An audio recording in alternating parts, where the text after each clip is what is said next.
Hello students, today we will be discuss methods of descriptive research. Students, जैसा कि आप जानते हैं, जब हम कभी मेथड्स या टाइप्स के विषय में अध्ययन करना चाहते हैं तो हमें पहले उसके बारे में पता हो, तभी हम किसी चीज़ के विषय में उच्चतम राय रख सकते हैं कि इसके क्या मेथड हो सकते हैं या इसके किस तरीके के टाइप्स हो सकते हैं। तो हम थोड़ा सा रिकैप देख लेते हैं। हम पूर्व में अध्ययन कर चुके हैं कि वर्णनात्मक रिसर्च होती क्या है, तो वो बता देते हैं। वर्णनात्मक रिसर्च को हम ऐतिहासिक रिसर्च से जोड़ कर देखते हैं, क्योंकि ऐतिहासिक रिसर्च में हम क्या करते थे, इतिहास के विषय में यानी कि अतीत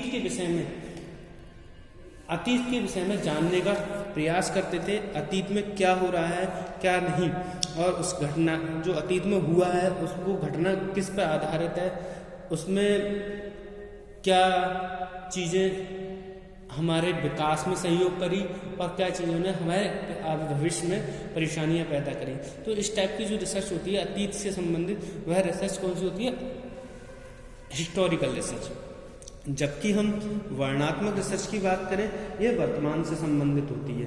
तो ध्यान रखना कि हम एक लाइन में कह सकते हैं, ऐतिहासिक अनुसंधान का मुख्य उद्देश्य अतीत की घटनाओं, तथ्यों, विचारों आदि का अध्ययन करना होता है, जबकि दूसरी ओर वर्णनात्मक अनुसंधान का संबंध अतीत से ना होकर वर्तमान काल से होता है। इसलिए कुछ विद्वानों ने इसे डिस्क्रिप्टिव रिसर्च नाम की संज्ञा दी है या स्टेटस सर्वे नाम की संज्ञा दी है, और कुछ विद्वान इसे सर्वे रिसर्च भी कहते हैं। परंतु सर्वे रिसर्च इसका एक टाइप्स होता है, मेथड्स होता है, उसके बात होती है। तो हम अब इनके मेथड्स के बारे में जानने का प्रयास करते हैं। तो सर्वे वर्णनात्मक रिसर्च कौन सी होती है, जैसे डिस्क्रिप्टिव रिसर्च कहते हैं। ये टाइम के अकॉर्डिंग चलता है, इतिहास अतीत से संबंधित है, और वर्णनात्मक रिसर्च जो डिस्क्रिप्टिव रिसर्च है वो प्रेजेंट से संबंधित है, यानी कि वर्तमान से संबंधित है। तो अब हम इसके बारे में बात करते हैं। अध्ययन के जो टाइप्स हैं वो 3 टाइप्स के होते हैं। सबसे पहला जो टाइप्स है हमारा वो क्या है, हमारा सर्वे रिसर्च यानी सर्वे स्टडीज। दूसरा है अंतर संबंधों का अध्ययन, इंटर रिलेशनशिप स्टडीज। तीसरा है डेवलपमेंट स्टडीज। तो हम पहले मेथड्स की विषय में अध्ययन करते हैं। जैसे कि नाम से स्पष्ट है, इसको हम क्या बोल रहे हैं, अनुसंधान की सर्वेक्षण विधि या सर्वे विधि कहते हैं। तो हम इसमें हमने दिखाने का प्रयास किया है, अंग्रेजी में जो शब्द है सर्वे, वो हम अंग्रेजी में से क्या कहते हैं, सर्वे कहते हैं। सर्वेक्षण को हम क्या कहते हैं, सर्वे कहते हैं। सर्वे किन 2 शब्दों से मिलकर बना है, एक है सुर और वेद। तो सर है उसको हम जो जिसकी उत्पत्ति किससे हुई है, शोर से, और वे की उत्पत्ति हुई है वियर से, VEER। तो सुर मानी क्या होता है, सुर को हम कह सकते हैं ओवर यानी कि ऊपर, शोर को हम क्या कह सकते हैं, ओवर। और वीर का मतलब क्या हो जाएगा, वीर का मतलब हो जाएगा टू लुक, देखना या झांकना। तो इस प्रकार हम सर्वे का अर्थ क्या कह सकते हैं, हम सर्वे को एक लाइन में हम प्रेजेंट कर सकते हैं कि सर्वे का तात्पर्य ऊपर से देखना या अवलोकन करने से है। समझ में आ गया आपको। अब नेक्स्ट की बात करते हैं हम कि सर्वे और है क्या, हम इसे और जानने की बात करते हैं। तो सर्वे का जो तात्पर्य है प्राय सरकारी आलोचनात्मक निरीक्षण से होता है।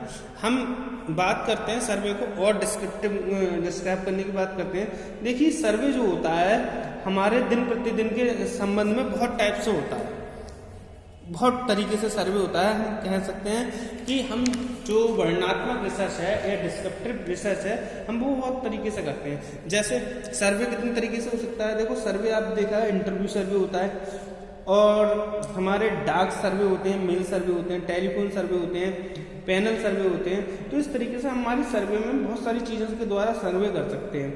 सर्वे हमारा स्कूल सर्वे भी हो सकता है, हम स्कूल में क्या समस्याएं आ रही हैं, वर्तमान में क्या समस्याएं हैं, उन समस्याओं के आधार पर हम किसी चीज़ को समस्या का सुधार करते हैं, उसकी रिसर्च करते हैं कि ये समस्या हो रही है, वर्तमान में क्यों हो रही है। तो ये क्या है, एक कहा जाए तो डिस्क्रिप्टिव सर्वे है, जिसमें बहुत सारे सर्वे आ जाते हैं। इंटरव्यू सर्वे आ गया, मेल सर्वे आ गया, टेलीफोन सर्वे आ गया, पैनल सर्वे आ गया, विद्यालय सर्वे आ गया, या शैक्षिक संबंधित बहुत सारे सर्वे आते हैं। मैं नाम के साथ कहूँ तो कह सकते हैं हम मूल्यांकन से संबंधित सर्वे आ गए, जैसा हम मूल्यांकन सर्वे, एवोल्यूशन सर्वे आ गए। एवोल्यूशन सर्वे से की बात करें तो जैसा हमारे क्लास में कुछ बच्चे हैं, उनके अंक इतने क्यों आए हैं, इनमें क्या कमियां हैं, तो इस तरीके की सर्वे कर रहे हैं हम कि हमारे स्टूडेंट्स हैं, हम उन्हें पढ़ा रहे हैं, फिर भी उनके नंबर जो हैं कम आ रहे हैं, तो क्यों आ रहे हैं। हमने सबका उनके बारे में जानने का प्रयास किया, और उस प्रयास के बाद हमने देखा कि जो इनका संबंध है इन सर्वे का वो कम क्यों है, भाई इनका रिजल्ट क्यों सही नहीं आ रहा है। हम अपने फिर जब हमारे नंबर कम आए तो हम अपने आप का इवोल्यूशन करेंगे कि भाई हमने जो स्टूडेंट को नंबर पढ़ाया उनके नंबर क्यों कम आए। तो हम कार्य विश्लेषण का भी सर्वे कर सकते हैं कि भाई हमने पढ़ाने में क्या गलती हुई है, हमें और किस तरीके से पढ़ाना चाहिए, तो उस चीज़ में सुधार करना भी क्या हो सकता है, हमारा कार्य विश्लेषण संबंधित सर्वे हो सकता है। तो बहुत सारे सर्वे हो सकते हैं। तो हमारा ये क्या होता है, वर्तमान से संबंधित होता है। तो हमें इस चीज़ पर विशेष ध्यान रखना होगा कि हमें सर्वे की किस तरीके से प्रेजेंट करना है। तो सर्वे हमारे जर्नल से लेकर स्पेशल सर्वे तक हो सकता है कि हम सामान्य रूप से एक बार कहा जाए, जैसे हमने देखा सर्वे का अर्थ देखा, सर्वे का मतलब होता है ऊपर से, मतलब सोर मानी ऊपर से, और वियर मानी होता है झांकना या अवलोकन करना।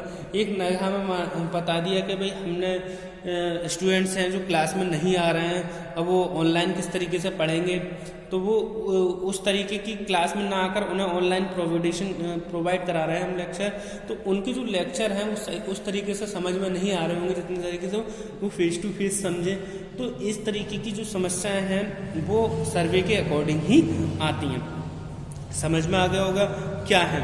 अब नंबर 2 बात करते हैं, दूसरे सर्वे का नाम है हमारे अंतर संबंध का अध्ययन। अंतर संबंध का अध्ययन में देखते हैं हम इंटर रिलेशनशिप स्टडीज। जैसा कि नाम से ही स्पष्ट है, इंटर रिलेशनशिप सर्विस के बारे में बात करें तो नाम से ही स्पष्ट है कि इसमें हम क्या करते हैं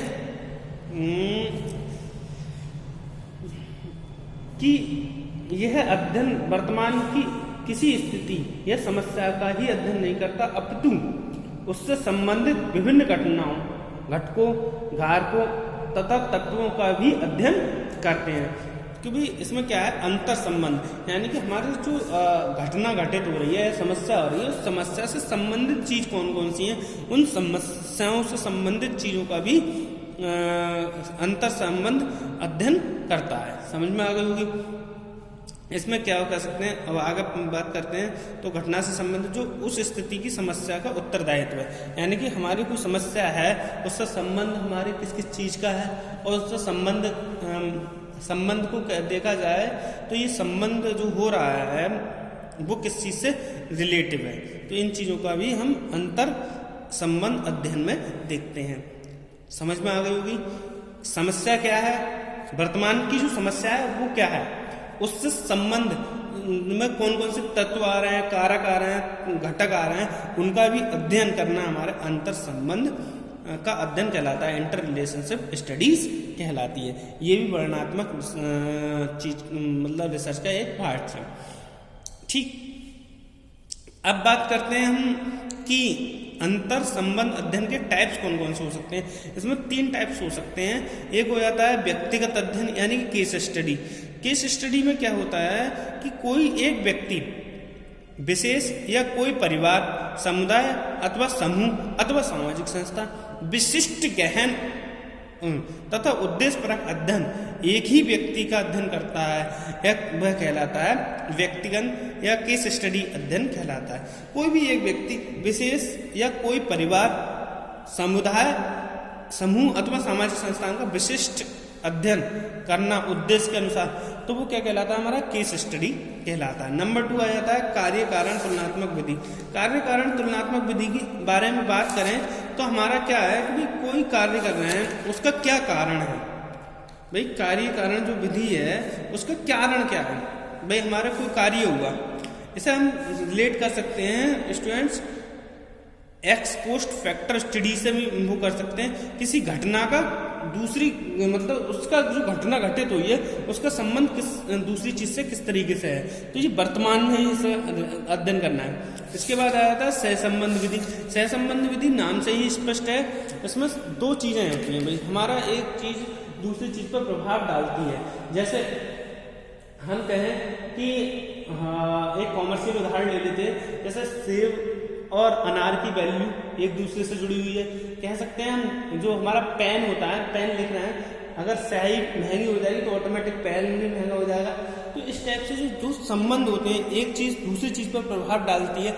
जैसे एक व्यक्ति मान लो हम शैक्षिक उदाहरण ले लेते हैं, किसी भी स्टूडेंट्स खेलने में दिमाग ज्यादा है, क्रिकेट अच्छा खेलता है या बैटिंग अच्छा करता है, तो ये जरूरी नहीं है कि वो पढ़ने में भी होशियार हो, तो उसका खेलने में दिमाग ज्यादा यूज हो रहा है ना, क्रिकेट खेलने में क्रिकेट में यूज कर रहा है, तो वो चीज उस पर लागू हो जाती है। एंड लास्ट की बात करें हम, थर्ड जो विधि है हमारी, वो हमारी विकासात्मक अध्ययन कहते हैं इसे। विकासात्मक अध्ययन जो होती है डेवलपमेंट स्टडीज कहलाती है। तो डेवलपमेंट स्टडीज के बारे में बात करें तो इसमें क्या होता है, शिक्षा तथा मनोविज्ञान के क्षेत्र में विकासात्मक अध्ययन का भी अपना महत्व है। इसे प्रजनन अध्ययन या जनरल स्टडी, वो जेनेटिक स्टडी भी कहते हैं। डेवलपमेंट विधि को जेनेटिक विधि भी कहते हैं। इस प्रकार के अध्ययन में मानव विकास, मानव सभ्यता, संस्कृति विज्ञान, भौगोलिक क्षेत्र, प्रौद्योगिक तथा अन्य क्षेत्रों में होने वाले परिवर्तनों का विकास का अध्ययन किया जाता है। यानी विकासात्मक अध्ययन में किस तरीके में हमारा डेवलप हमने किया है। तो कह सकते हैं जो वर्तमान विधि है उसे वर्णनात्मक विधि कहते हैं। वर्णनात्मक विधि में भी सर्वे विधि, दूसरी हमारी अंतर संबंध विधि, तीसरी हमारी विकासात्मक विधि होती है। अब हम सर्वे विधि की भी टाइप्स का अध्ययन करेंगे नेक्स्ट वीडियो में। Thank you very much.